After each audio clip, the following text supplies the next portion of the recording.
Okay, this chord, it's a bit of a toughie, but there's alternatives. We've got options with it, all right? It is B flat. Now, this is what's known in the string trade as a bar chord, okay, which means that you hold more than one string down with the same finger, all right?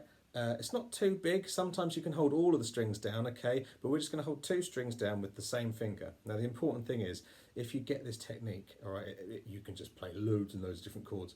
It's a bit fiddly because one finger is squishing and the other two fingers are going to be arching.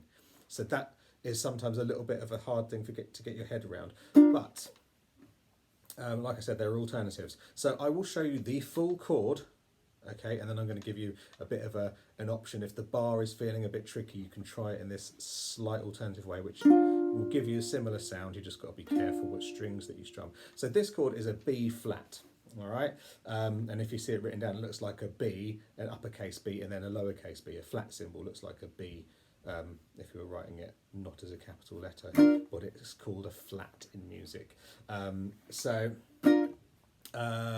Let's go through the fingers. Now, the first finger, this is where we're going to do our bar, okay? So I'll go nice and close again. First finger, it's going to cover the first fret on the E string and the first fret on the A string.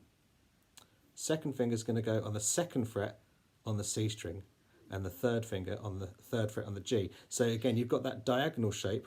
If you remember the E minor, if you've looked at the E minor video, that's what your fingers look like. But that first finger, can you see it's holding down those two fingers? Those two strings, all right?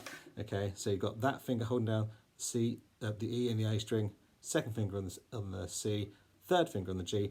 They're still arched again, those other two fingers, all right? And then we strum all the strings once again. Okay, so let's give that one a go. If it's a bit tricky, don't worry, all right? We can do another version without the bar. Okay, so I'm going to count to 4 and we will strum 4 times. Here we go. Sorry about that singing intro. 1, 2, 3, and strum 2, 3, 4.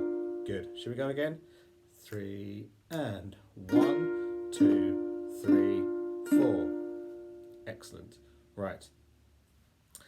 So thank you for trying that one. However, manners overtook me there. Okay, if you're struggling with the bar, okay, here's your other option. Do the same thing. First finger on the first fret, but don't worry about holding down that A string. Just hold it on the E, second finger on the C, third finger on the G, in exactly that same pattern, that diagonal pattern that we had earlier.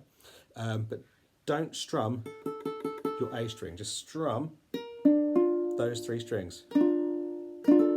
Because if you hear the A string, it sounds a bit off. Try doing it without hitting the A. And you've got a very similar sound. So here's the barred version.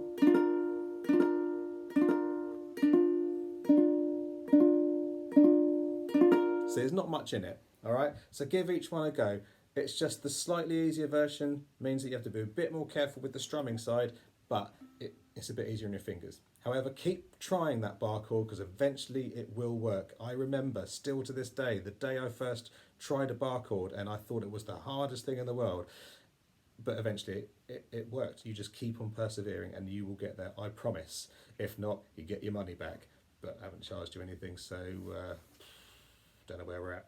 In the meantime, please enjoy this beautiful scene that you see behind me. Have a lovely day.